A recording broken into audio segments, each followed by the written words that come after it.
coming in hot, Chinchy, back in the mayor's office. I know this is few and far between lately. I know it is. I'm glad to see you there. It's so much nicer when you're there. But you look beautiful. Everything looks nice. You got the nice. Everybody loves brick in the background, man. You're very lucky to have that. Who doesn't love some brick? You're exactly right. I love brick. I know. All right, so how you doing, dude? First up, what's up? I'm doing great, man. We found some. We're cleaning out our like laundry room, whatever. So it's like I got a whole new wardrobe. Like I haven't seen this Vans sweatshirt that I used to wear every day of my life, like 10 years ago. I saw it the other day. I'm like, Jess, where'd you get this? She's like, I'm telling you, I found this bins of clothes that we brought from like Edgewater, New Jersey, like 10 years ago. Oh my God, it was all my favorite clothes. So I'm fired up about that. That's incredible. I know. I love. You love that. We're like. Yeah, no, I had no idea I had this in the repertoire. I wore this one time. Like, yeah, I used to wear it all the time, dude, 10 years ago. That's so great. Dude, we got a lot of baseball to talk about today. First and foremost, some very high highs and some low lows. But let's start with Paul Skenes took New York, head to the Big Apple, Queens. Dude, at bat, we just watched it before we came on. At bat versus Soto, where he struck him out. Take us through that. I mean, dude, this is why you love baseball. You know, I remember when Judge Skenes last year went toe to toe. Was that in the All-Star game or that first? Yeah, that first All-Star game last year. Yeah. Yeah. The Judge was hitting fourth. We're like, he's not going to get up, but he ended up getting up. And, I think he flew out or something like that. But like, I think Skenes versus any of the top players in the game is must. Ohtani, we've seen, which has been great. They got each other. Who's that? Skenes and Ohtani. Oh, yeah, Skenes Ohtani. Out, then Ohtani went deep. That was awesome. That was great. It challenged him. He's boom, in deep dead center, which is cool. Yeah. But, whenever you see Skenes Soto, but that at bat was incredible. I mean, hit him with a slider, then hit him with a two-seamer or a splinker. I think it was 93. Yeah. Then he hits him with a 98-mile-an-hour, bro. It was a strike. It was like up and in. It moved Soto's feet. It was a two-seamer. It was nasty. It was actually unhittable. It's an unhittable pitch. They called it a ball. Right. And then Skeen wipes him out with another slider backdoor. And, dude. A slider up. In the top of the zone, too, which is like almost like impossible to do unless you like don't do it on purpose. But he throws pitches that you're like, sometimes you see a pitcher do it and you're like, I bet he didn't want to do that. It's like Skenes throws pitches where you're like, that was weird, and I bet he did it on purpose. Yeah, no, I think he's just such. He's 22. We forget he's 22. We think he's this superhuman. Oh, he gave up 6 hits. I was like the most hits he's ever given up or something. Like, oh, dude, because he's a human being and he's nasty. He's got great stuff. Yeah. But I think what's great about that matchup and about a guy like Skenes, dude, when you see him when he throws that pitch, like he went through that 98, a guy called a ball. He comes off the mound like it's like he's getting ready to attack the hitter. Yeah, like so much confidence. Dude, you know what was like that? Randy Johnson. Randy Johnson would throw a pitch and you get it back, and he'd get the ball back and kind of look at you and I'm like, yeah, what the hell is he? I'm actually nervous right now. I'm actually nervous. Why is Randy Johnson? Why is he staring me down like this? What are we doing? Like Skenes, dude, he gets that almost like a Soto as the hitter. You know, when Soto does that, he steps back with the ball, which he's not doing that much now. I wonder if he's losing that mojo a little bit. He's not really doing that much in New York. But, he does that. Like Skenes, gets the ball back, and it's like he's just kind of in your face. Like there's an intimidation factor. Yeah, a little Nolan Ryan edge there. Yeah. Don't look at me. I'm bigger than you. I'm better than you. Like it's yeah. You try to bunt on me, and I'll freaking drill you in the ribs. Yeah, that was Nolan Ryan's thing, dude. If you try to bunt on Nolan Ryan, you're like, oh, yep, that's a bad idea, dude, because you're about to get on base, but not by bunting. All right. So, so to continue this, first of all, by the way, the Mets are at the moment the best team in baseball. And Pete Alonso's still doing it. Lindor's raking. Soto's been okay. Yeah, there you go. So now the MLB.com came up with their first Cy Young poll of 2025. In the American League, they got Skubal 1, they got Max Fried 2. That's a tight race at the moment. Crochet 3. Let's go to the NL. Yamamoto 1. He got 22 first place votes in this poll. Skenes 2. He got 3 first place votes. And they got Logan Webb at 3. So I pose a very difficult question for you. I'm going to add a third guy to this. Right now, who are you taking? You take Skubal. I'll put Fried in there for the AL. And on the NL, I'll put Yamamoto and Skenes. You can only have one guy. You have like the first draft pick. One guy? For the rest of the season. Who is the one out of those 4 guys that you take? Oh, my God. Dude, I know, it's serious? tough. It's a tough question. You know what, bro? This is such a hard question because those guys are the elite of the elite of the elite. I mean, No wrong answer. But because Skenes is 22, I'm taking him. Mm-hmm. And he's went to the Air Force Academy, I'm taking him. There's something about Paul Skenes I just love, dude. Yeah. All those guys are incredible. I mean, Skubal's, dude, he was so nasty the other day. 12 punches, just, punching tickets at an epic rate. Yamamoto's split is incredible. Where would the Yankees be without Max Fried, dude? I mean, that might be the best signing of the offseason. At the moment, yeah. As far as, but, I just love Skenes and what he's doing. And I just, of all those guys, if I was started off, I'd do it with Skenes. Now, dude, Garrett Crochet, that looks like a great trade too. Mm-hmm. Got a young lefty, he's going to get huge money. Also, another guy we had on MLB Central today, Hunter Brown, dude. Yes. Hunter Brown's just throwing that 2-seamer more. I love it. He's like, I went back to what I was doing good in college, because you get to the Astros and say, hey, listen, we're going to throw 4-seamers at the top of rail. He's like, okay, not everybody. Let's not cookie cut everybody either. Let's make sure guys. So he was like, he started throwing the 2-seamer better to get in on lefties because he said he was talking to the hitters. This is great for all the pitchers out there. If you really want to know, how to look at things, because I remember Garrett Cole coming up to me when I was with the Yankees saying in the dugout, I was like, Case, how would you face me? How would you attack? And I was like, oh man, I'd give you the inside part of the plate. I'd probably look out over the plate. I'd look for something hard in the upper rail. I'd probably attack you a ball above the ball. I'd be swinging, trying to get on top of you. I can't remember. It was a good conversation, but I was like, that's pretty cool that he asked me. But then I go and watched him ask like Judge and all these other guys, how would you? So I thought that was interesting. Well, Hunter Brown the other day on MLB Central said the same thing. It's like, how'd you make that adjustment? He's like, well, I started asking Bregman and Altuve last year and all these guys, Yordan Alvarez, how would you attack me? And they're like, dude, we would just look out over the plate. You don't come in on righties at all.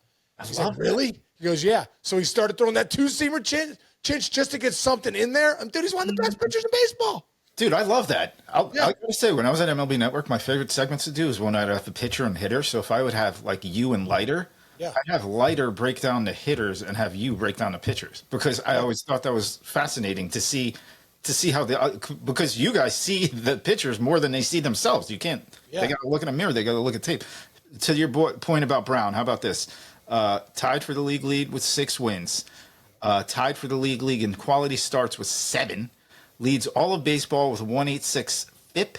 His 1.48 ERA and 180 batting average against, both ranked 3rd in the AL. Add it all up, leads all AL pitchers with a 2.1 BWAR. What that means, I'm not sure. Wow. It's a good thing. That's really good. That's really good. Yeah, great point there. That's really good.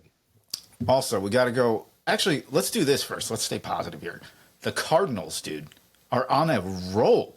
Like 4 days ago, there were like some reports that Arenado was like traded to the Yankees and they're giving up on everything. They got a closer who everybody wants too. They have 2 chips in Arenado and their closer that anybody would take. You could get a nice little package back for either or both of those guys. But did the Cardinals say, hold on, wait a minute? Maybe we're a lot better than people think we are, and we got to hang tough and keep going with this stretch. Dude, well, now they are. They've won 9 in a row. Yes. And when you looked at the Central, you're like, okay, it's going to be the Cubs, it's going to be the Brewers. You know what I mean? They're going to. There's no way that the Cardinals are going to kind of be in the mix. And all of a sudden, the Cardinals are 1 game back. Cincinnati's kind of been scuffling too, can't score runs, and St. Louis is 1 game back of Chicago. They're swinging it, man. They're swinging it. They're pitching. They're doing everything that you're supposed to do if you're winning nine games in a row. The back end of that pen is as advertised. Obviously, Helsley's legit. Brendan Donovan's been swinging it. Arenado's been pretty good. Wynn had that big walk-off or big home run last night. Walk-off. Newt Barr's been good at the top. Contreras is starting to swing it. They have some pieces.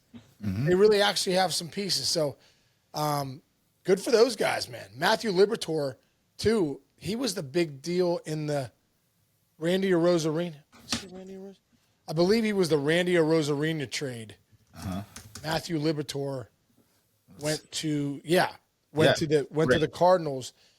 Big lefty. I remember covering him in high school. Him and Brian Gorman are like best friends, which is kind of funny. They're on the same team.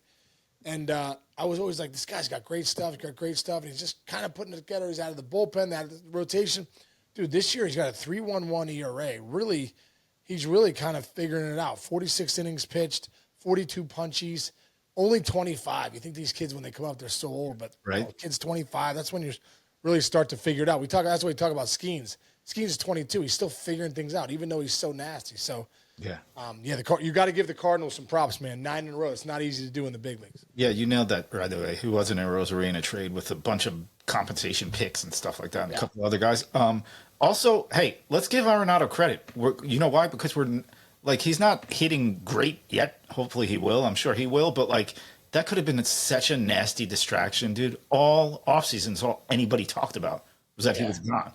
And he still shows up at camp, says, hey, I'm here to play, and he plays it. That's who he is, dude. He loves baseball, and I'm sure as soon as he showed up at Cardinals camp, although it was awkward because he was traded to the Astros, he nixed that trade. They were trying to trade him elsewhere. He was trying to figure out how to get him to Boston. They signed Bregman, all that stuff. So, for Arenado's a pro, man. You got to be a pro. Life sometimes isn't fair. Life sometimes doesn't go exactly the way you want it to go, but you still got to show up, post. When people are paying you a lot of money like that, you show up, and for the teammates in that clubhouse, in the dugout, at the end of the day, whatever happens. You're still serving those guys that are in that clubhouse. You're still finding a way to show up every day, give it your best for the game of baseball too. There's so many times I'm like, dude, if you don't know what you're playing for, play for the game of baseball. Play for this unbelievable game that was invented 150 years ago by Abner Doubleday or wherever it was in Hoboken. So many different, incredible things about baseball. All the guys that came before you. I mean, all the different players, the Negro Leagues, the way the guys play the game. That's why when sometimes you see guys dogging it on the field, I'm like, dude, play it for the game of baseball. No one's bigger than the game. Nobody. So play it for the game of baseball. Now I look at Nolan Arenado, I actually feel like he loves this game so much, he would never disrespect the game of baseball by going out there and not giving it his all. Yeah, well, that's a perfect segue into just such a gut-wrenching, horrible thing that happened last night. Oswaldo Cabrera, who I'll let you explain what kind of person this guy is, because you saw it last night. The injury taken to the hospital, stretcher. It was a devastating, one of those things you see in sports where you're like, gosh, these guys really put their bodies on the line and went down so hard. I'm going to tell you one thing. First of all, the post game, nobody talked about the game. Everybody from Boone to Judge, Trent Grisham did his post game interview with Meredith, and tears were coming down his eyes. And I'm going to tell you one thing. I don't think you saw this yet. Aaron Judge confirmed this. He's down on the ground with one of the grossest injuries you'll ever see. And he looked up at everybody and goes, did I score? Did I score? You believe that, Case? Dude, Cabby is one of the best guys I've ever met. He's just one of the nicest kids ever, dude. I was so grateful to have coached him. He was so open to everything. He was just smiling all the time, dude. That's why people are shaking up, because this is a guy that lights up a room. He's just such a great human being. And, to have a broken ankle and fibula, that's scary stuff, dude. That's no joke. I did watch the replay. You could see it's so nasty, but you see his leg, ankle go the other way, and he ends up scoring. It says a lot about him. But I can see why Trent Grisham and Judgy, I saw Bootney talk about it. I sent Cabby a text just to say I'm praying for him. Love him. I'm just, feel so bad that happened. It's crazy, man. You think with baseball, you're just out there and, non-contact sport. You're moving, dude. You're moving. He got around the catcher, made it, when to go back, and then, his cleat, looked like his cleat caught and just snapped it. It's crazy. When I look back at my career as far as injuries go, you'd have thought I played NFL football. I had an orbital fracture, 4-hour surgery. I had 2 concussions. I had a tore the cartilage in my wrist. I broke my thumb. I had knee surgery. I broke both feet. I broke my back. I broke my pelvic bone. It's what are we doing? Is this a car crash or is this NFL football? So you see a guy like Cabby, broken ankle and fibula. Was this a car accident? No, he was running. stopped, because, dude, you don't realize, Chinch, how fast it is up there, how big these guys are, how the guys got cannons, everything's happening so fast, and guys get hurt. So I'm just, prayers go out to Cabby and his whole family, and just the Yankee organization, and just that's a tough one to see, dude. That was a pretty nasty injury. Yeah, and to your point about dude, I didn't play ball, but I worked with so many of you guys. I don't know one former Major League Baseball friend that I have who hasn't had hip replacement surgery. Exactly, dude. Yeah. Who's out this week? Harold Leiter. Leiter. Everybody. They're all just coming in like bionic men afterwards. So, hey, say our prayers for Oswaldo. I mean, the entire league, and it's so funny. Like the fans, everybody. There's not a single person who's not terribly upset for this man. But he's got the heart, obviously, of a lion. So we can't wait for him to come back. It's gonna be a long road, but he'll do it. He'll be back, man. He'll be back, and that's why I said, for all the kids out there, be a good teammate, because people remember good teammates. There's great players out there, all that stuff. That's all nice. At the end of the day, you remember the dudes that were good to you. Remember the guys that lit up a room. Remember the guys that were smiling, always positive. That's Oswaldo Cabrera. It's just one of the most positive, kind human beings out there. Comes with a smile on his face. If he's not playing that day, he's can't wait to get in the game. He's in the cages, hitting, getting ready to go. But he's got a smile on his face, and that's why those guys love him, and that's why everybody's shaken up a little bit, because he treats everybody so well. Yeah, great lesson. All right, so we end on a positive note there. Let's go. Prayers up. All right, buddy. What do you got? What do you got going on today? You ready to roll? I'm going on. Jake's got a game today, 4:00. It was going to be 6, but they changed it because of rain. So I'm going to drive up. Wright State's the last home game of the year. Oh, dude, there is nothing better than being an athlete in a school, and the school is over. Yeah. And now you're just playing sports. Baseball, yeah. Oh, that's so great. Good dude. He's got no more school. His school's over, over. I'm like, dude, you have to write another paper. You don't have to, you know what I mean? So he's all excited. So, yeah, I'm going up there, taking my daughter Carly to lunch. Nice. Then I'm going up there to watch that game. Then I'm coming back. I got some action today, dude. I'm excited. I'm really excited. All right, brother. All right, Chichi. Love you, dude. Everyone out there, really appreciate you guys listening so much. And we just ask you to subscribe and download if you can. It helps us out a ton. But we'll see everybody tomorrow. See you, brother. See you.